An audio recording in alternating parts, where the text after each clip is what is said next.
the forgotten World War II spy trick that lets you vanish in seconds using nothing but fabric and dust. If you've ever wondered how a lone operative could stroll through a hostile street, step behind a half-crumbled wall and, well, seemingly evaporate from existence, stay locked in. Because this isn't movie magic, and it isn't theory. This is one of the most practical, nerve-tested survival tactics to come out of World War II. Simple materials, simple physics, and pure psychological mastery. And once you understand how it works, you'll never look at your surroundings the same way again. Let's get straight into the fieldcraft. The secret begins with how the human outline betrays you. Every operative in World War II understood one brutal truth. People don't spot you because of colour. They spot you because your silhouette screams human before their brain even knows it saw something. That's how hunters track. That's how soldiers scan. That's how patrols find targets.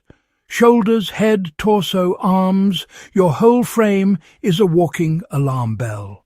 So the first move wasn't to match colours or duck behind cover. The first move was to break the outline. A jacket pulled off-centre, a cloth draped across one shoulder, a bundle carried on one side to distort symmetry.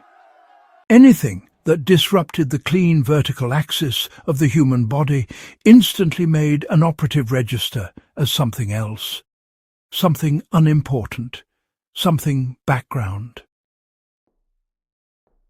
Try it yourself. Shift your jacket to one side and walk through a crowd. You'll feel eyes slide off you faster. It's a psychological blind spot, and spies exploited it before science even explained why it works. Dust became the great equalizer of the battlefield. Once the outline was warped, agents moved to the second layer, killing the contrast. This is where fabric met dust. And this wasn't a decorative touch.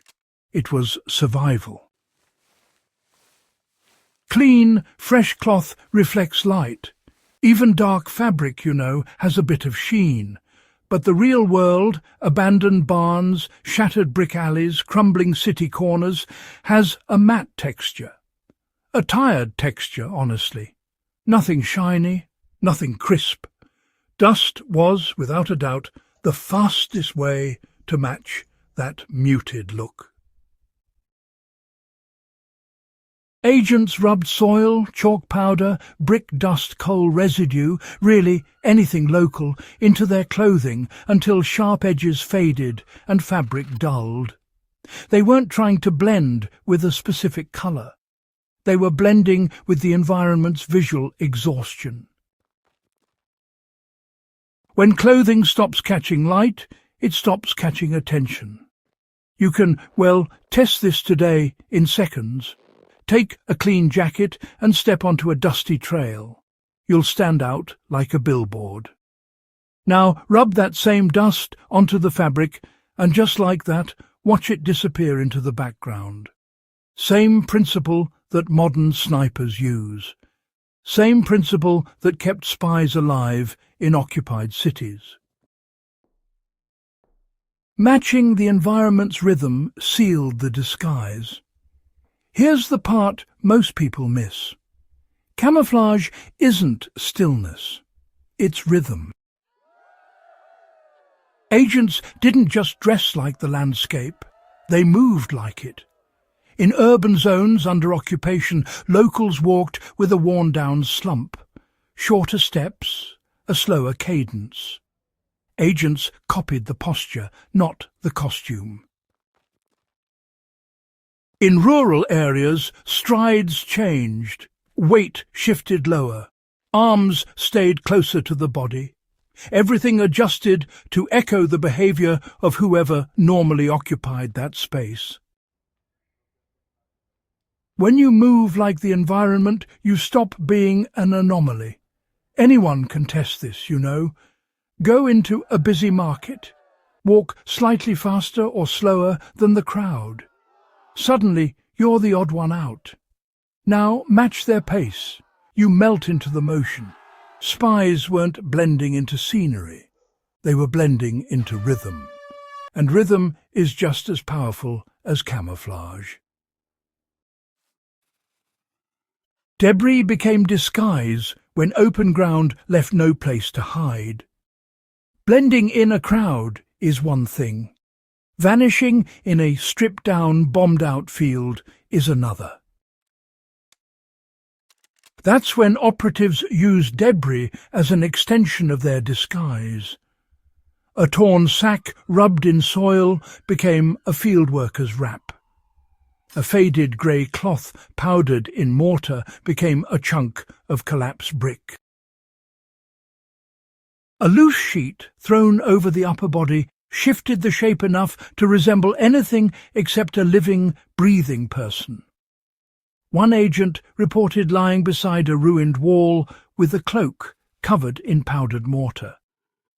A patrol walked within arm's reach and never registered another human presence. That wasn't luck. That was psychological camouflage.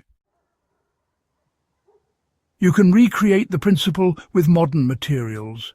Stand near a pile of gravel or brush wearing clean street clothes and you'll look like a spotlight.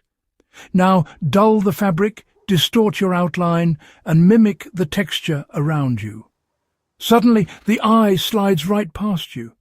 It's not hiding, it's continuity.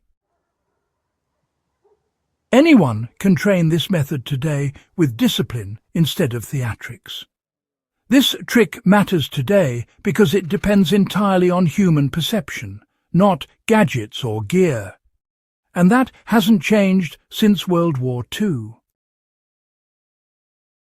Try a simple exercise. Walk into a wooded area wearing everyday clothes. Then distort your outline with a shifted shirt or jacket. Lower your posture. Rub soil into the fabric until nothing shines. Stand beside a fallen log or a brush cluster. Finally, have someone view you from 20 meters away. They'll see shapes and shadows, but not a person. Not unless they already know where to look. This is, well, the same blend and break method that let operatives slip through enemy lines, dodge patrols, and vanish when running wasn't an option. They didn't rely on superpowers. Instead, they relied on understanding how the brain filters the world. The human mind fills in gaps. It ignores low-contrast shapes. It overlooks anomalies that don't move the way it expects. That's the key to real invisibility. And honestly, it's a skill anyone can sharpen with practice. If you're into fieldcraft, survival strategy, or, forgotten history that still carries weight today, this method isn't a relic. It's a blueprint. And if you want more deep-cut World War II tactics, real field-tested survival methods, and the kind of historical analysis you won't get from surface-level documentaries, make sure you subscribe to HistoryHQ and share this with someone who lives for the real stories behind the shadows.